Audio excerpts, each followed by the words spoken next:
눈을 떴을 때 커튼 사이로 스며든 새벽빛이 방 안의 공기를 은은하게 물들이고 있었다. 햇살이라기엔 아직 차가운 빛이었다. 오래 닫혀있던 방처럼 공기 속엔 먼지 대신 기억이 떠 있었다. 식탁 위엔 두 개의 머그잔이 있었다. 하나는 유리컵처럼 투명한 흰색, 다른 하나는 짙은 남색. 그가 떠난 이후에도 나는 그 컵을 버리지 못했다. 손을 뻗으면 닿을 거리 하지만 결코 닿을 수 없는 사람처럼 매일 아침 커피를 내릴 때마다 나는 그 컵을 함께 꺼내 놓았다. 내 컵엔 커피가 채워지고 그의 컵엔 김이 피어오르지 않았다. 비어있는 컵이 나를 바라보는 것 같았다. 언제부턴가 나는 그 컵에게 말을 걸고 있었다. 당신, 오늘도 일찍 나갔네. 그 말을 내뱉고 나면 부엌의 시계가 짧게 딱 소리를 냈다. 시간은 여전히 흐르고 있지만 내 하루는 그가 떠난 날에 멈춰 있었다. 그는 말없이 떠났다. 싸움도 다툼도 변명도 없이. 어느 날 아침 현관문 앞엔 그의 구두가 없었다. 그 빈자리 위로 햇살이 떨어졌다. 그때 알았다. 햇살조차 그를 따라간 거라고. 그가 떠난 이유를 나는 아직도 모른다. 어쩌면 몰라야 할지도 모른다. 안다는 건 그가 다시 돌아오지 않을 확신을 얻는 일이니까. 그의 부재는 처음엔 소리로 찾아왔다. 식탁 위 숟가락 부딪히는 소리가 사라지고 욕실 문이 닫히는 소리가 멎었다. 그리고 그 다음엔 냄새로 찾아왔다. 그가 쓰던 면도 크림의 향 세탁기 안에 남은 셔츠의 비누 냄새.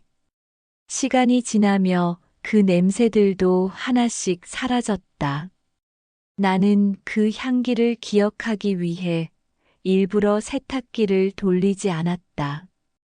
그의 흔적을 가장 오래 붙잡고 있던 건 오래된 라디오였다. 아침마다 그가 틀던 뉴스 채널이 아직도 같은 주파수에 맞춰져 있었다. 볼륨을 올리면 세상은 여전히 어제와 같은 말들을 반복했다. 이번 주말에는 전국적으로 맑겠습니다. 아무 일도 없었다는 듯 세상은 그렇게 흘러가고 있었다. 라디오 옆에 놓인 낡은 수첩엔 그의 글씨가 남아 있었다. 9월 17일 자동차 세금 납부. 10월 5일 그녀 생일. 이 수첩만이 여전히 나를 기억하고 있었다. 나는 그 후로 매일 집을 정리했다. 정리하면 마음이 나을 줄 알았다. 하지만 이상하게도 정리할수록 그의 그림자가 더 뚜렷해졌다. 서랍을 열면 그가 쓰던 볼펜 거실을 닦으면 그가 읽던 신문 베란다.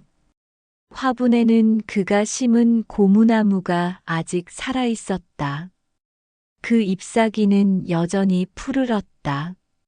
물만 주면 사는 생명처럼 나도 그렇게 하루를 이어가고 있었다. 그런데도 이상했다. 그가 떠나고 나는 오히려 살아있다는 걸 더 자주 느꼈다. 그가 있을 땐 보이지 않던 것들이 눈에 들어왔다. 창밖 하늘의 별, 빗방울의 흐름, 전등 불빛에 반사된 먼지 하나까지도. 어쩌면 사랑은 사라진 후에야 온전히 보이는지도 모르겠다. 가끔은 그를 원망했다. 가끔은 그리워했다. 그리고 대부분의 시간은 그냥 아무 감정도 없이 앉아 있었다. 그가 앉던 소파의 자리를 비워두었다. 처음엔 누군가 앉을까봐 두려웠고, 이젠 아무도 앉지 않아도 괜찮았다. 빈자리는 그 자체로 존재가 되었다. 며칠 전 우연히 그의 소식을 들었다. 동네 구멍가게 주인이 말했다. 그 사람 얼마 전 이 근처에 왔었어요. 아주 잠깐. 그 말이 내 귓속에서 오래 맴돌았다. 아주 잠깐. 그 세 글자가 나를 몇 날 며칠 괴롭혔다. 도대체 왜 왔을까? 혹시 나를 보러 온 걸까? 아니면 그저 지나친 걸까? 그날 밤 꿈을 꾸었다. 꿈속에서 그는 여전히 그 남색 컵을 들고 있었다. 커피가 식지도 않았고 내가 부르는 소리에도 그는 돌아보지 않았다. 다음 날 우편함을 열었을 때 낯선 봉투 하나가 들어 있었다. 보낸 사람란엔 이름이 없었다. 봉투 안엔 오래된 열쇠 하나와 짧은 쪽지가 들어 있었다. 거기엔 아직 우리의 시간이 남아 있어. 나는 한참 동안 그 문장을 바라봤다. 글씨는 낯익었다. 그의 글씨였다. 그 열쇠가 무엇의 열쇠인지 나는 짐작이 갔다. 바닷가 근처 우리가 함께 다녀온 오래된 집. 그곳엔 한때 우리 둘의 여름이 있었다. 나는 조용히 웃었다. 어쩌면 이제야 진짜 끝을 보게 되는 걸지도 몰랐다. 아니면 새로운 시작일 수도 있었다. 그날 밤 짐을 싸며 나는 문득 식탁 위 컵을 바라봤다. 흰색 컵과 남색 컵. 나는 망설이다가 비어있는 남색 컵에 따뜻한 물을 가득 채웠다. 이젠 내가 데려갈게. 그 물이 잔잔히 흔들렸다. 창밖에선 가을비가 내리고 있었다. 유리창에 닿는 빗소리가 오래된 시계처럼 규칙적으로 울렸다. 그 리듬이 마치 내 마음의 맥박 같았다. 그날의 나는 오랜만에 무언가를 향해 나아가고 있었다. 가방 속에서 그 열쇠가 자꾸 부딪혀 소리를 냈다. 작은 쇠붙이 하나가 내 마음의 중심을 흔들어 놓는 것 같았다. 버스가 출발하자 창문 밖의 풍경이 천천히 뒤로 물러났다. 도시의 빛은 멀어지고 내 안의 그림자는 조금씩 또렷해졌다. 창밖으로 스치는 가로수의 그림자가 내 얼굴을 덮었다가 다시 사라졌다. 그 반복이 마치 그와 나 사이의 시간 같았다 다가왔다가 머물지 못하고 결국 사라지는. 버스 좌석 옆 낡은 커튼의 가장자리가 손끝에 닿았다. 그 천의 거칠고도 부드러운 감촉이 묘하게 익숙했다. 그가 자주 입던 코트의 재질과 같았다. 나는 손끝으로 그 천을 천천히 쓸어내리며 속삭였다. 당신은 지금 어디쯤에 있을까? 버스 안엔 노인이 한 분 창가에 앉아 꾸벅꾸벅 졸고 있었다. 그 옆자리엔 손때 묻은 장바구니가 놓여 있었다. 누군가를 기다리는 사람의 모습이 이상하게도 나와 닮아 있었다. 창밖의 풍경이 점점 푸르게 변해갔다. 논이 보이고 그 뒤로 희미한 산등성이가 따라왔다. 그리고 먼 곳에서 파란 선 하나가 눈에 들어왔다. 그것은 바다였다. 그가 가장 좋아하던 곳. 우리의 마지막 여행지. 나는 창문에 이마를 대고 그때의 바람을 기억하려 했다. 그는 늘 그랬다. 바다는 말이 없어도 모든 걸 알고 있는 곳이야. 그 말이 이상하게 위로가 되던 시절이 있었다. 하지만 지금의 나는 그 말을 믿을 수 없었다. 바다는 너무 넓고 너무 많은 걸 삼켜버리는 곳이었으니까. 정류장에 도착하자 공기 속에서 짠내가 느껴졌다. 내려서 첫 발을 내딛는 순간 오래된 기억이 한꺼번에 밀려왔다. 우리가 함께 걷던 해안길, 그가 손수 고쳐주던 펜션의 창틀, 그리고 밤마다 들리던 파도 소리. 그 모든 게 마치 그대로 내 앞에 남아있는 듯 했다. 하지만 자세히 보면 조금씩 달라져 있었다. 벽의 색은 바랬고 간판은 녹이 슬어 있었다. 시간은 사람보다 잔인하게 모든 것을 조용히 변하게 한다. 펜션 문 앞에서 나는 한참을 망설였다. 그 열쇠를 꺼내 들었을 때 손이 약간 떨렸다. 쇠의 차가운 감촉이 내 체온을 훔쳐갔다. 열쇠가 딸깍하고 돌아가는 순간 오랜 세월 잠겨있던 문이 마치 한숨을 내쉬듯 열렸다. 안으로 들어가자 먼지와 낡은 나무 냄새가 동시에 스며들었다. 햇빛이 창문 틈으로 들어와 바닥 위 먼지들을 부드럽게 감쌌다. 그 속에서 나는 잠시 멈춰섰다. 모든 게 그때 그대로였다. 탁자 위에 빈 유리병 벽에 걸린 시계는 여전히 3시 40분을 가리키고 있었다. 마치 시간이 그날 이후로 멈춰버린 것처럼. 나는 그 시계 앞에 서서 한참을 바라보다가 천천히 초침을 움직여 보았다. 그러자 시계는 다시 아주 작은 소리를 내며 살아나기 시작했다. 틱, 틱, 티크 소리가 내 심장 박동과 겹쳐 들렸다. 이제야 조금씩 다시 움직이려는 걸까? 창문가엔 우리가 함께 찍었던 사진 한 장이 아직 남아 있었다. 햇살 아래 웃고 있는 두 사람.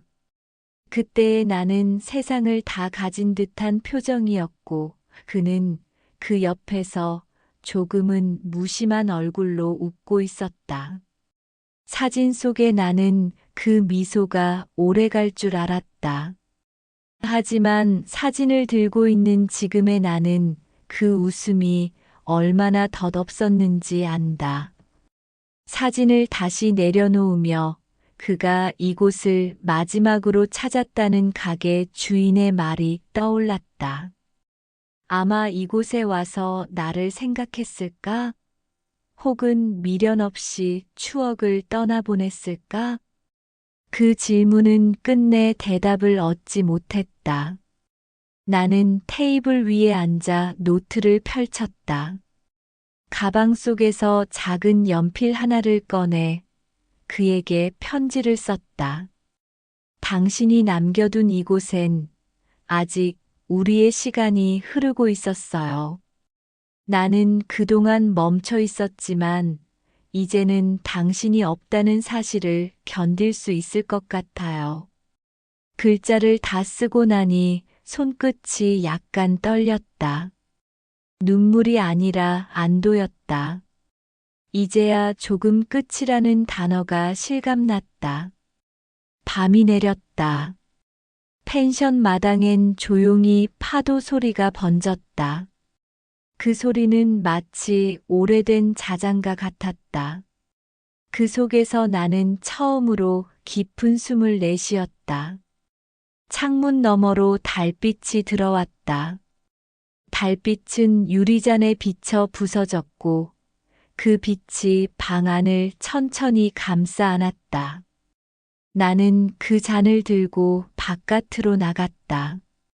바닷가 모래 위에서 나는 잔을 조용히 내려놓았다. 그리고 속삭였다. 당신이 떠난 자리에 나는 아직 살아있어요. 잔 안의 물결이 달빛을 머금고 미세하게 흔들렸다. 그 흔들림이 마치 내 마음의 떨림 같았다. 그 순간 바다에서 불어오는 바람이 내 머리칼을 스쳤다. 그 바람 속에 아주 익숙한 향이 섞여 있었다. 면도 크림 냄새 같기도, 그가 쓰던 향수 같기도 했다. 나는 웃었다. 그건 아마도 착각이었을 것이다. 하지만 그 착각 덕분에 그날 밤 나는 오랜만에 편히 잠들 수 있었다. 아침 공기가 차가웠다. 밤새 불던 바람이 바다의 냄새를 방 안까지 들여보냈다. 나는 가볍게 겉옷을 걸치고 바깥으로 나갔다. 하늘은 옅은 회색빛이었고 바다 위엔 잔잔한 물결이 어제보다 조금 더 깊게 번져 있었다. 그 물결 사이에서 나는 무언가를 찾고 있었다. 정확히 말하면 찾는 이유조차 알 수 없는 그의 흔적을. 파도 끝에 밀려온 건 녹슨 병뚜껑 하나였다. 그건 우리가 마지막으로 함께 마신 맥주의 뚜껑과 똑같았다. 그때 그는 이렇게 말했었다. 인생이란 건 결국 따고 나면 거품뿐이지. 나는 그 말을 농담으로만 들었지만 지금 생각하면 그때 이미 그는 이별을 준비하고 있었던 건지도 모른다. 펜션 근처 마을엔 작은 구멍가게가 있었다. 문이 열려 있었고 안에는 주인 할머니가 라디오를 들으며 장부를 정리하고 있었다. 나는 문턱에 서서 조심스레 물었다. 저 혹시 이 근처에 살던 정우란 사람 기억하시나요? 할머니는 잠시 눈을 가늘게 뜨고 나를 훑어보았다. 그 고개 뒤쪽 산비탈 집에 살던 사람 말이요? 네, 맞아요. 혹시 그 사람이 요즘도 이 근처에 있나요? 할머니는 한숨을 내쉬며 고개를 저었다. 그 사람 몇 해 전에 세상 떴어요. 순간 내 손에서 들고 있던 열쇠가 바닥으로 떨어졌다. 짤랑 하는 소리와 함께 시간이 멈춘 듯 했다. 나는 겨우 입술을 떼어냈다. 언제요? 글쎄 한 3년쯤 됐을 거요. 산 위에 작은 절이 있는데 거기서 일하다가 쓰러졌대요. 그때 사람들 말로는 지병이 있었는데 치료를 안 받았다고 하더라고. 그 말이 머릿속에서 천천히 번졌다. 지병, 치료를 안 받았다. 그건 그가 나에게 떠나던 날 아무 말도 하지 않았던 이유일까? 할머니는 덧붙였다. 그이가 죽기 전날 이 동네 아이한테 뭘 맡겼다더라고요. 꼭 어떤 여자에게 전해달라면서. 나는 가게를 나와 아이를 수소문했다.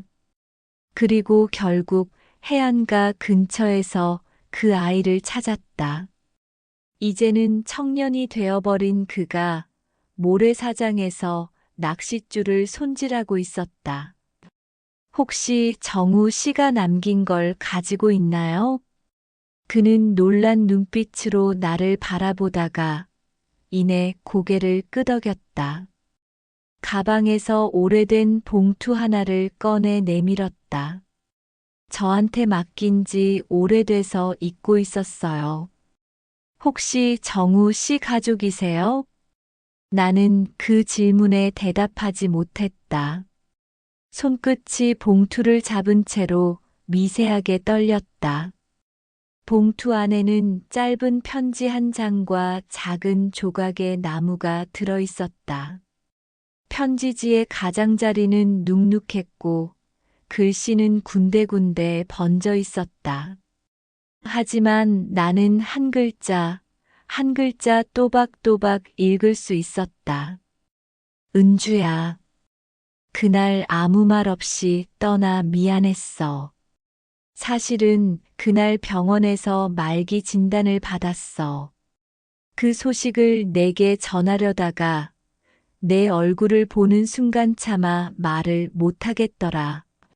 나는 내가 나 없이도 잘 살 수 있다고 믿었어. 하지만 내가 틀렸나 보구나. 매일 너 생각이 나. 내 웃음이 바다 위에 떠 있는 별 같았거든. 이 나무 조각은 우리가 함께 만들던 그 배의 한 부분이야. 완성하지 못한 배처럼 우리의 이야기도 끝맺지 못했네. 그래도 언젠가 내가 이걸 찾아준다면 그때는 나를 미워하지 않길 바란다. 너를 사랑했어. 나는 편지를 다 읽고 나서 한동안 숨을 쉴 수 없었다. 그가 내게 남긴 건 변명도 미련도 아니었다. 그건 마지막까지 나를 지키려는 사랑이었다. 손에 쥔 나무 조각을 바라보았다. 작은 돛대 모양의 조각이었다. 그건 우리가 신혼 초 함께 만들던 조각배의 한 부분이었다. 그때 나는 배의 몸통을, 그는 돛을 만들었다. 돛이 있어야 어디로든 갈 수 있지. 그의 목소리가 귓가에 맴돌았다. 나는 그 나무 조각을 가슴에 꼭 안았다. 그 단단하고 거친 감촉이 그의 손을 잡는 것처럼 느껴졌다. 바닷가에 나가니 파도가 햇빛을 받아 반짝이고 있었다. 나는 무릎을 꿇고 모래 위에 조각배의 형상을 그렸다. 그 위에 나무 조각을 올려놓고 바다 쪽으로 천천히 밀었다. 물결이 조각을 감싸 안았다.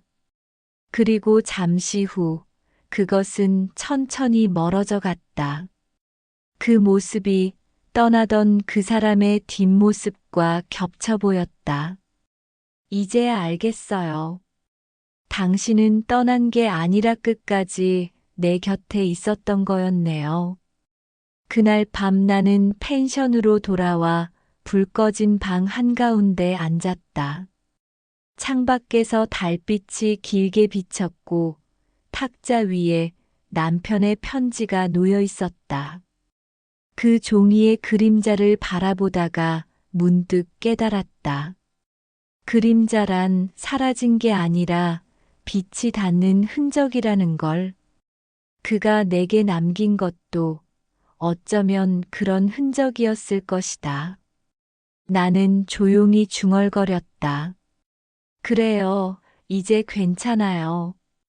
당신이 떠난 자리에 나는 남아있을게요. 그 말이 입술에서 흘러나오자 그제야 방 안의 공기가 부드러워졌다. 마치 누군가 내 어깨를 가볍게 감싸는 듯한 온기가 느껴졌다. 밤은 생각보다 길었다. 바다는 여전히 잔잔했지만 내 마음속 물결은 쉬지 않고 밀려왔다.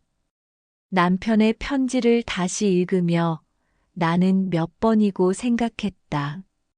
그는 왜 나에게 아무 말도 하지 않았을까? 하지만 읽을수록 알게 되었다. 그의 침묵이 사랑의 다른 이름이었다는 걸. 테이블 위에는 아직 미완성인 조각배가 놓여 있었다. 그 위에 올려둔 나무 조각은 이미 바다로 흘러갔지만 그 자리에 남은 빈자리는 오히려 편안했다. 비로소 나는 그가 떠난 자리에 남겨진 나라는 사람을 마주할 수 있었다. 이튿날 새벽 나는 창문을 열었다. 하늘은 서서히 푸른 빛을 되찾고 있었고 멀리서 닭이 우는 소리가 들렸다. 차가운 공기가 폐 깊숙이 스며들었지만 그 차가움이 오히려 생생하게 느껴졌다. 커피포트를 올리고 기다리는 동안 나는 습관처럼 2개의 잔을 꺼냈다. 잠시 망설이다가 하나를 다시 찬장에 넣었다.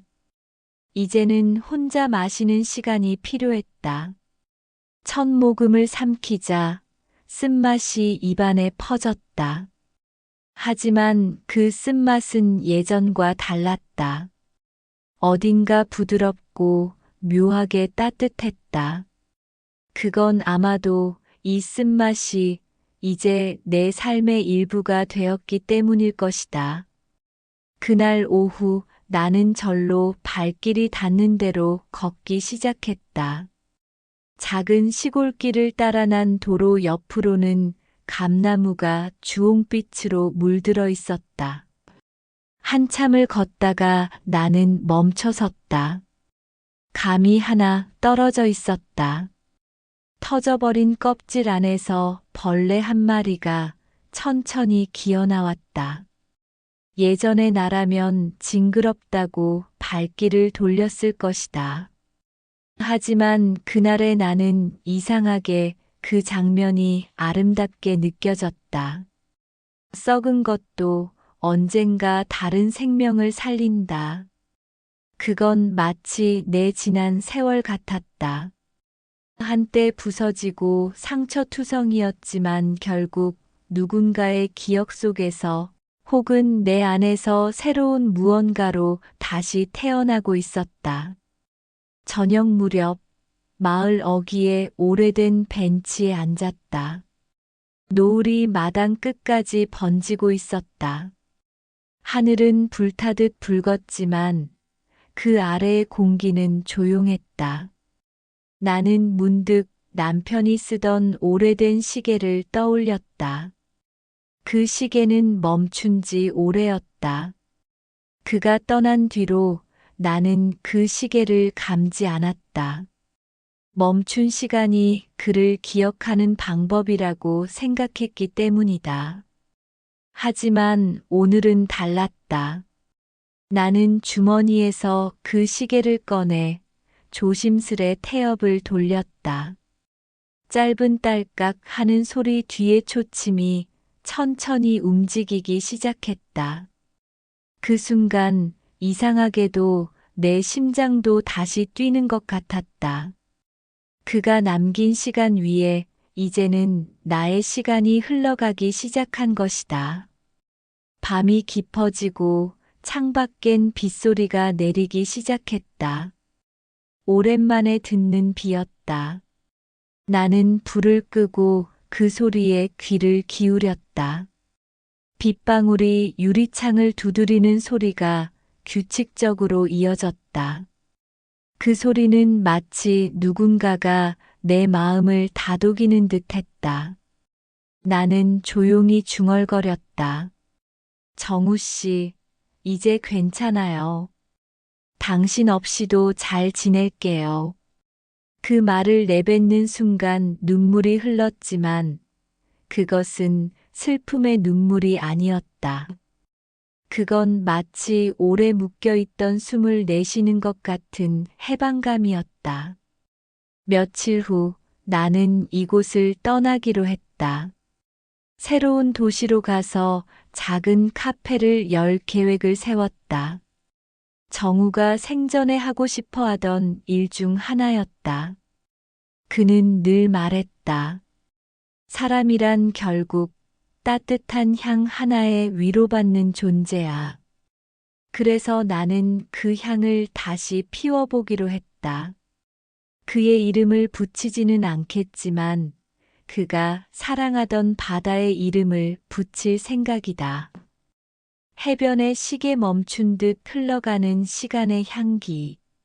출발 전날 나는 바다로 향했다. 해변엔 아무도 없었다. 조용히 파도가 밀려왔다가 물러났다. 그 물결 위로 작은 나무 조각이 떠 있었다. 아마도 며칠 전 내가 흘려보낸 그 조각배의 잔해일 것이다. 나는 그 조각을 손에 쥐었다. 이미 반쯤 물에 젖어 부서져 있었지만 그 감촉이 이상하게 따뜻했다. 그걸 들고 하늘을 올려다 보았다. 회색 구름 사이로 햇살이 한 줄기 비쳤다. 그 순간 나는 알았다. 이 빛은 그가 내게 남긴 마지막 말이었다는 걸. 괜찮아. 이제 내 삶을 살아. 버스에 오르기 전 나는 조용히 뒤돌아보았다. 바다는 여전히 그 자리에 있었다. 달라진 건 나였다. 나는 더 이상 그를 붙잡지 않았다. 그 대신 그와 함께했던 시간을 내 안에 품었다. 그건 이제 내 삶의 한 장, 그리고 내 다음 이야기를 위한 첫 문장이 되었다. 버스 창밖으로 풍경이 흘러가고 바람이 머리카락을 스쳤다. 그 부드러운 감촉이 마치 그의 손 같았다. 나는 살짝 웃으며 중얼거렸다. 정우 씨, 고마워요. 이제 제 차례예요. 당신이 멈춘 자리에서 나는 다시 시작할게요. 버스가 천천히 도로를 벗어나 새로운 길 위로 나아갔다. 창밖의 햇살이 유리창을 따라 번졌다. 그 빛이 내 얼굴을 스칠 때 나는 비로소 깨달았다. 사랑은 사라지는 게 아니라 다른 형태로 우리 곁에 남는다는 것을. 그리고 그날 이후 나는 더 이상 그의 아내로 살지 않았다. 나는 나로서 나의 이름으로 살아가기 시작했다.